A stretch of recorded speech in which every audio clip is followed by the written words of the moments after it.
샬롬, 주님의 평안으로 인사를 드리면서 하루를 시작합니다. 오늘부터는 미가서를 요약강의 큐티로 나누고자 합니다. 그래서 오늘은 미가서 1장 1절로 16절의 말씀을 가지고 죄악은 멸망을 부른다라는 주제로 우리가 요약강의 큐티를 나눠봅니다. 여러분, 미가서는 그렇게 우리에게 흔히 알려진 또 우리가 많이 읽지 않는 성경 중에 하나입니다. 소선지서죠. 그러나 미가서는 굉장히 중요한 성경입니다. 소선지, 대선지서를 구분하는 방법은 대선지서는 예언한 양이 많기 때문에 대선지자라고 하는 것이고 소선지서는 예언한 양이 작기 때문에 소선지서라고 합니다. 그러나 제 개인적으로 볼 때 소선지 가운데에서 저는 호세아서하고 미가서를 굉장히 중요하게 저는 다루고 또 읽고 또 묵상을 합니다. 미가서에는 굉장히 중요한 말씀들이 많이 들었거든요, 여러분. 이 미가서는 주전 758년에서 710년경에 미가 선지자가 기록한 예언의 말씀입니다.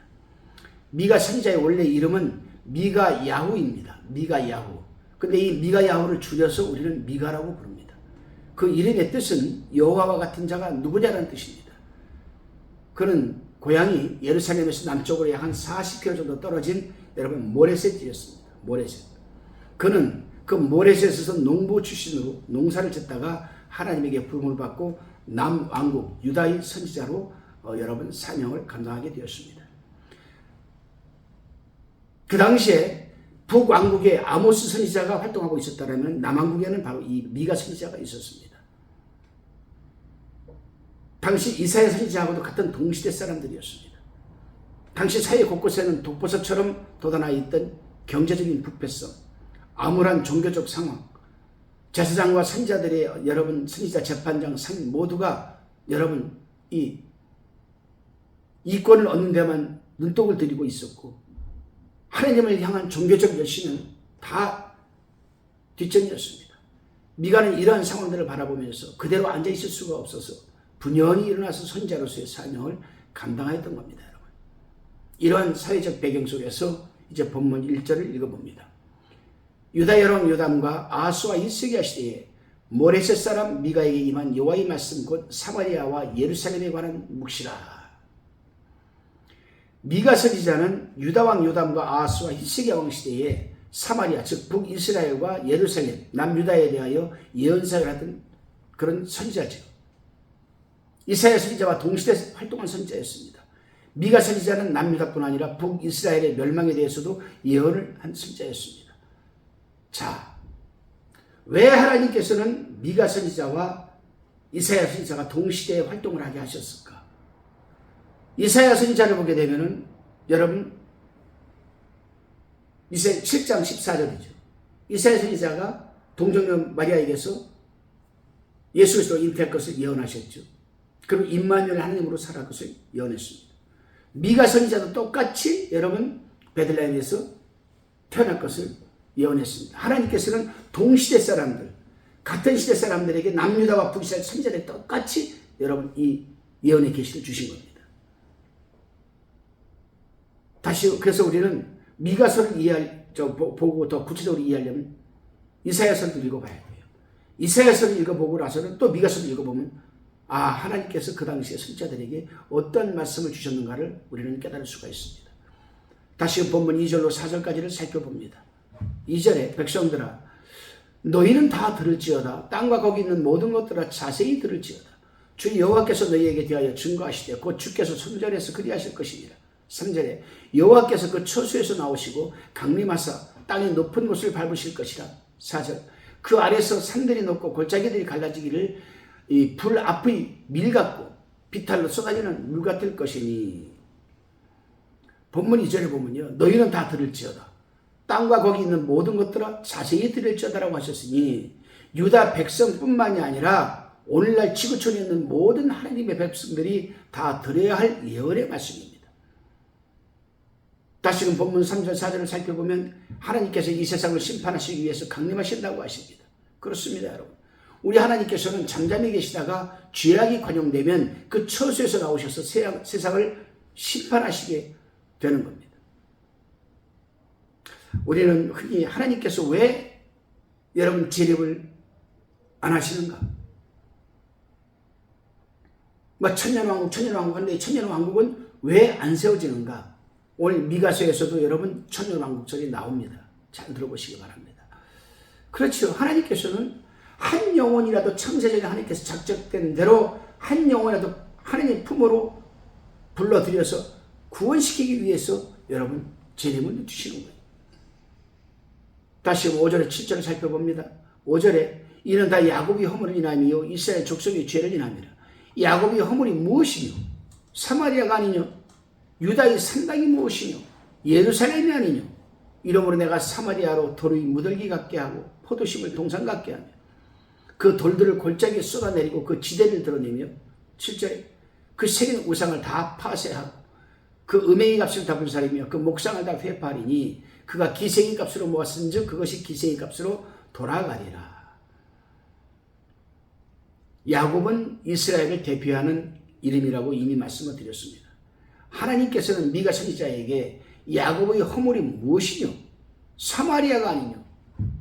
라고 부가 의문 형식으로 지금 미가야 너도 잘하고 있지 않느냐? 그런 지금 질문을 하고 있는 겁니다. 이미 알고 있는 거지만 하나님이 부가 의문적으로 다시 한번 미가에게 묻는 거예요. 답은 미리 내어놓고 야곱은 북이스라엘을 가리키고 사마리아는 북이스라엘의 수도이죠. 북이스라엘의 백성들이 수도인 사마리아에서 많은 죄를 지었기에 나라가 망하게 되었습니다.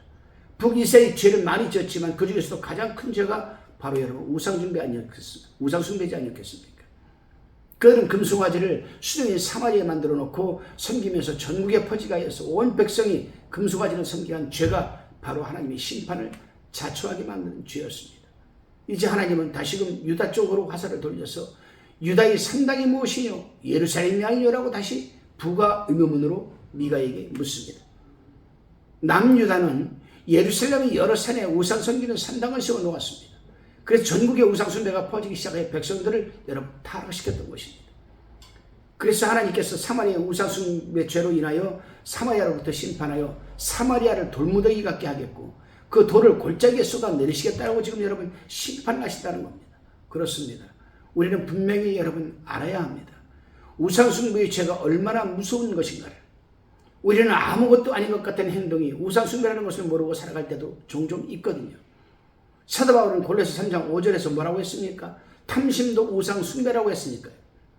그러니 우상의 여러분이 폭은 굉장히 넓은 거예요. 우상이라는 이 컨셉 안에는요. 우상이라는 컨셉 안에는 장르가 상당히 많아요. 예수님이 우리들의 삶의 우선적 중심에 서 있어야 할 자리에 물질이 들어가 있으면 그것도 우상 숭배고 남편과 아내와 자식이 들어가 있으면 그것도 여러분 우상 숭배고 사업이 먼저면 그것도 우상 숭배고 상당히 많습니다. 여러분 한번 여기서 우리가 생각을 해봐야 되지 않겠습니까? 나는 혹 우상 숭배를 하고 있지 않나? 아니 목사님 무슨 소리예요?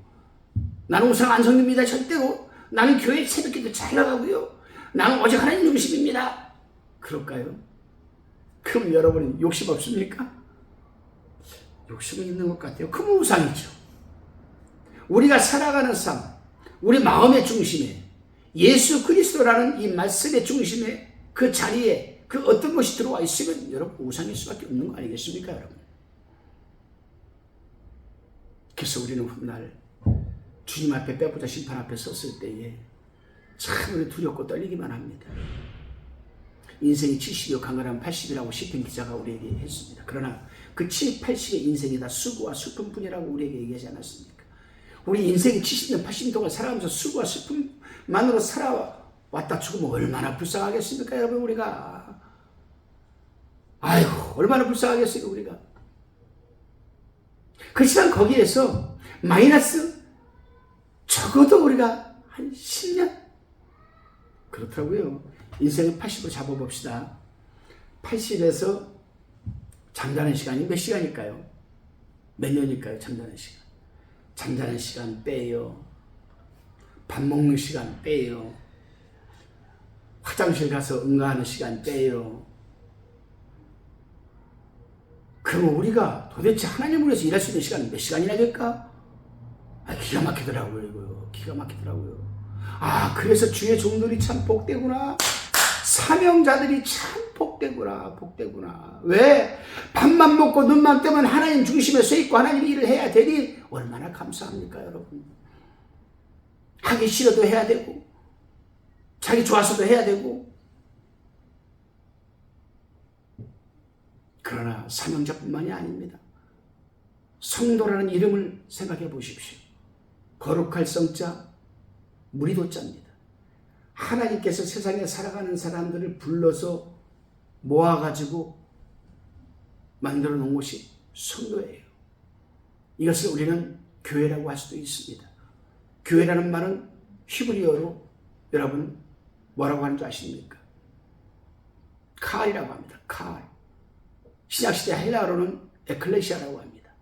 칼이나 에클레시아는 다 영어로 여러분 뭡니까? calling people.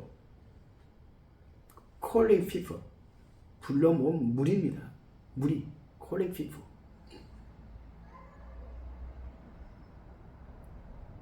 그렇죠. 이 거룩하다는 것은 구별되다는 뜻입니다. 구별된다. 하나님의 백성으로서 적어도 하루 24시간 가운데 적어도 24시간의 11점은 몇 시간입니까? 2시간 40분이죠. 2시간 40분 정도는 적어도 우리가 구별된 삶을 살아내지 않겠습니까, 여러분? 여러분은 어떻다고 생각하십니까? 저야만 목사니까 적어도 2시간 40분은 하나님께서 살아갑니다만. 다시금 본문 8절로 11절까지 우리가 살펴봅시다. 8절에 이름으로 내가 애통하며 애곡하고 벌거벗은 몸으로 행하며 들깨같이 애곡하고 타조같이 애통하리니. 9절에 이는 그 상처는 고칠 수 없고 그것이 유다까지도 이르고 내 백성의 성문 곧 예루살렘에도 미쳤음이니라. 10절에 가대에 고하지 말며 도무지 호흡하지 말지어다. 베들레 아브라에서 티끌이 굴지어다. 11절에 사빌검이나 너는 벗어몸의 수치를 무릅쓰고 나아갈지어다. 싸한 검이는 나오지 못하고 베데셀이 애곡하여 너희로 의지할 곳이 없게 하리라. 미가 선지자는 사마리아와 예루살렘이 멸망한 것을 내다보고 애통하고 애곡한다고 하였습니다. 유다가 멸망할 것을 하나님으로부터 계시를 받고 애통한 이 에레미야 선지자처럼 미가 선지자도 조만간 멸망할 계시를 받고 애통하게 된 것입니다. 저는요, 이 미가서를 읽으면서요, 이사야 선지자를 우리가 이제 이미 큐티를 마쳤지만은 이사야 선지자를 읽다가 보면은 미가 선지자가 떠오르고요, 미가 선지자를 보면은 읽다 보면은 이사야 선지자가 떠올라요. 아, 하나님께서 어쩌면 이렇게 똑같이 두 사람에게 북이스라엘, 남유다 그 선지자들이 어떻게 똑같은 말씀을 그렇게 계시를 해 주었을까? 그것은 예루살렘 남유다에서 짓는 죄가 북이스에서 짓는 죄와 똑같고 북이스에서 짓는 죄와 남유다에서 짓는 죄가 똑같기 때문에 하나님께서 그 선지자들에게 똑같은 말씀 주신 거예요. 어떤 말씀? 심판의 말씀입니다, 여러분. 경고의 말씀입니다, 여러분. 좀 미화시켜서 말씀을 하면은 권면의 말씀입니다. 다시금 본문 9절에 보면 그 상처라고 나오지. 그 상처가 어떤 상처입니까, 여러분? 사마리아의 멸망할 상처를 가리키는데 사마리아가 멸망할 같이 곧 유다와 예루살렘과 그 백성도 멸망할 것이므로 애통하는 겁니다. 애통하는. 10절에서 11절에 가드가 나옵니다. 이 가드는 블레셋 도시이죠. 팔레스타인입니다. 오늘날로 말하면. 이 블레셋 도시인데 이스라엘의 멸망을 블레셋에 구하지 말라는 겁니다. 팔레스타인에. 왜냐? 이스라엘의 멸망을 블레셋이 알면 하나님의 영광이 가리워지기 때문입니다. 이 말씀을 확대 해석을 해서 여러분 오늘날 우리가 한번 여기 적용시켜 볼까요? 내가 하나님한테 지금 징계를 받아서 지금 최악의 환경에 지금 코너에 몰려 있습니다. 이거 세상 사람들한테 말하지 말라는 거예요. 왜? 하나님의 영광이 가리기 때문에. 예수 믿으면 축복받고 예수 믿으면 복받는다는데 왜 너는 그렇게 사냐? 하나님의 영광이 가려지기 때문에 여러분. 물론 이 말씀도 역시 이스라엘이 비참하게 될 것을 가리키는 거 아니겠습니까? 그리고 10절에 보면 베들레 아브라에서 티끌에 굴지어다라고 했습니다. 베들레 아브라는 티끌의 집이라는 뜻인데 그 이름대로 그 성은 먼지가 많은 도시로서 예루살렘에서 가까운 곳입니다. 예루살렘이 멸망할 때 베들레 아브라는 그 이름대로 티끌에 굴러다니게 될 거라는 겁니다. 먼지 구덩 속에서. 사빌은 아름답다라는 뜻이죠. 그 이름대로 사빌은 아름다운 도시였습니다. 그러나 그 거민들은 이름과는 대조적으로 벗은 몸으로 수치를 무릅쓰고 포로되어 갈 것을 지금 예언하고 있는 겁니다. 그렇습니다, 여러분. 이름이 아무리 아름답고 좋다고 해도 믿음을 잘 지키지 못하면 이름과는 반대가 될 수 있고, 믿음을 잘 지키면 그 이름이 좋지 않아도 잘 될 수가 있는 겁니다. 이것이 바로 예수 믿는 사람들의 특징입니다, 여러분. 사하난 거민은 나오지 못하고라고 합니다. 사하나는 이동이라는 뜻인데 그 이름과는 반대로 그 도시 거민이 앞으로 아수르 군대가 침략해 올 때에 포위당해서 이동도 하지 못하고 꼼짝 못하여 밖으로 나가지 못하고 그 성 안에서 다 죽게 될 것이라는 겁니다, 여러분. 그렇습니다. 우리가 마지막 때에 심판받게 될 때에는 꼼짝하지 못하고 심판을 받게 될 것입니다. 요한복음 5장 28절로 29절에 보면 이를 기이 여기지 말라. 무덤 속에 있는 자가 다 그의 음성을 들을 때가 오나니 선한 일을 행한 자는 생명의 부활로 악한 일을 행한 자는 심판의 부활로 나오리라고 하였습니다. 저와 여러분 모두는 마지막 때에 생명의 부활로 여러분 일어나야 되겠습니다. 여러분. 다시금 본문 12절로 13절입니다. 12절에 마롯 거민이 근심 중에 복을 바라니 이는 재앙이 여호와께로 말미암아 예루살렘 성문에 임함이니라. 13절에 라기스 거민아 너는 준마의 병거를 메울지어다. 라기스는 딸 시온의 죄의 근본이니 이는 이스라엘이 허물이 내게서 보였음이니라. 마롯은 쓰다라는 뜻입니다. 쓰다. 마롯 거민이 바라는 복은 오직 여러분 쓴 고난을 당하지 않고 잘 살아가는 건데 그 거민들이 바라는 복은 오지 않고 지명대로 쓴 고난을 지금 당하게 된다는 겁니다. 이것은 죗값으로 예루살렘 성문에 재앙이 임하게 되겠기 때문입니다. 그리고 라기스 거민아 너는 준마의 병거를 메울지어다라고 하였습니다. 라기스는 유다 남방 평야에 있는 곳으로 예루살렘으로 올라가는 길목을 지키고 있는 아주 중요한 요새였습니다. 그런데 이곳에 전병이 왔기 때문에 병거를 메우고 나가서 싸우라는 겁니다. 그리고 라기스 딸 시온이 죄는 근본이라고 했는데 유다가 북이스라엘의 우상을 섬기는 것을 본받아서 우상을 섬기게 되었죠. 사실 그 죄가 남방 라기스부터 시작되었다는 것을 우리는 알아야 됩니다. 그래요, 죄는요 참 전파가 굉장히 빨라요. 전파가 굉장히 알게 모르게 그냥 쭉쭉 전파가 됩니다. 문제병 걸리면 순식간에 그냥 번지는 것처럼요. 이번에 우리 코로나 겪어보지 않았습니까? 몇 년 전에 순식간에 혈밤 자고 나면 몇십만 명씩 먹다. 마찬가지예요, 여러분. 우상 섬기는 죄가요 굉장히 무섭습니다, 여러분. 빠르기도 하고요. 이 유다 그 남방 쪽에 있는 라기스, 그 라기스 조그만 도시에서 우상을 섬기기 시작한 것이 어느새 여러분 북이스라엘 여러분 남유다까지 번지게 되었다는 말이죠. 그래서 우리는 아재 우상이라는 죄는요 아예 근원부터 우리는 싹을 잘라야 됩니다. 다시 본문 14절로 15절을 살펴봅니다. 그러므로 너는 가드 모레셋에 작별하는 예물을 줄지어다. 악십의 집들이 이스라엘 왕 요람을 속이리라. 15절에 말에서 범이나 내가 장차 너를 얻을 자로 내게 임하게 하리니 이스라엘의 영광이 아둘람까지 이를 것이라. 너는 가드 모레셋에 작별하는 예물을 줄지어다라고 합니다. 가드 모레셋은 유다 땅으로 블레셋 땅과의 접경 지역에 있습니다. 미가가 이렇게 말하는 것은 외국의 군대가 와서 다 정보가 있기 때문에 작별하는 그들에게 예물을 주게 된다는 겁니다. 여러분. 이해가 됩니까, 여러분? 다시 16절에서 뭐라고 합니까? 너는 내 기뻐하는 자식으로 인하여 내 머리털을 깎아 대머리 같게 할지어다. 내 머리로 크게 무너지게 하기를 독수리 같게 할지어다. 이는 그들이 사로잡혀 너를 떠났음이니라. 내 기뻐하는 자식은 유다 백성을 가리키는 건 말씀이죠. 유다 백성이 포로로 잡혀가서 종살이하면서 고통당할 것을 예언한 말씀입니다.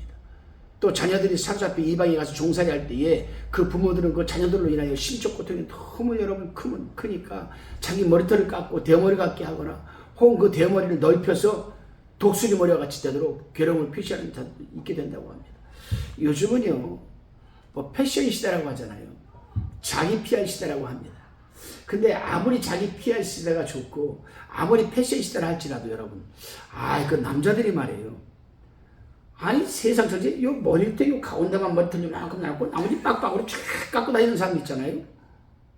그 뭐 자랑이라고 또 고기만 또 그렇게 근데 그것도 괜찮아요. 이 일본 사무라이들처럼 또 가운데는 쫙 밀고 여기만 대고 대는 사람도 있다 이 말입니다. 아니 독수리 대머리들 독수리. 이게 어디서 유행한 줄 아십니까 여러분? 이태리에서 처음 시작이 됐어요. 이태리에서 이게 시작이 됐다가 독일을 잠깐 건너갔다가 일본으로 건너왔다가 우리나라로 건너왔습니다. 여러분. 배울 걸 배워야죠. 여러분 배울 걸 배워야죠. 배울 걸 배워야지. 그것도 괜찮아요. 사무라이와 나치 개념이 복합된 또 패션이 있어요. 참, 뭐면 소리냐? 코에다가 보이싱, 피싱인가 뭔지 그 보이싱 말고요. 피싱? 피어싱. 이걸 다 꼽아가지고요. 머리를 그냥 가운데를 싹 뒤에까지 밀고 여기만 이렇게 놔두고요. 콧구멍에다 뭘 꼽아가지고 그냥 쭉 들어놓고요. 바지는 또 그냥 그 멀쩡한 청바지를 왜 찢어가지고 입습니까 여러분? 응? 멀쩡한 청바지 그냥 무릎이 다 나오고 궁둥이가 다 나오는 청바지를 찢고 그냥 또 뭐 지금 서부 또 뭐 총잡입니까? 뭐 줄을 길게 달아가지고 탁 달고요. 세상에 내가 걸어가다 그걸 한 30분을 지켜봤습니다. 배울 걸 배워야죠 여러분. 담습할 걸 담습해야죠 여러분. 그렇습니다. 우리는 흔히 남들이 유다와 사마리아로 가면 비판을 하면서도 정작 자신이 유다와 사마리아로 가는 것을 보게 됩니다. 따라서 우리는 남을 비판하기 전에 우리 자신을 먼저 돌아보아야 합니다 여러분. 그런 사람들 그런 청년들을 보면 저는 그런 생각이 들어가요. 저 청년이 만약에 우리 교회 청년부라면 어떻게 할까 내가? 어떻게 할까? 대책이 안 서더라고요. 대책이 안 서요 여러분. 그러면 그 부모들은 저 자녀들을 보고 어떻게 전혀를 감당하고 있을까? 여러분 우리 신앙생활 잘해야 됩니다. 우리 자녀들이 알게 모르게 우리 부모들의 신앙을 다 보고 있어요. 우리가 짬뽕이 뭐냐? 우리가 짬뽕이잖아요. 자녀들은 삼선짬뽕으로 갑니다. 우리가 짜장으로 신앙생활 했잖아요. 그건 자녀들은 삼선짜장으로 신앙생활 합니다. 여러분. 명심하시기를 바랍니다. 기도하겠습니다. 주님, 우리가 하나님의 백성으로서 진실한 마음과 자세로 지켜야 할 정의가 무엇인지를 깨닫게 해주시고 어떤 상황에서도 진리인 하나님의 말씀을 믿고 순종하며 전하는 자들이 되게 하여 주시옵소서. 예수님의 이름으로 기도드리옵나이다. 아멘. 이것도 원고에도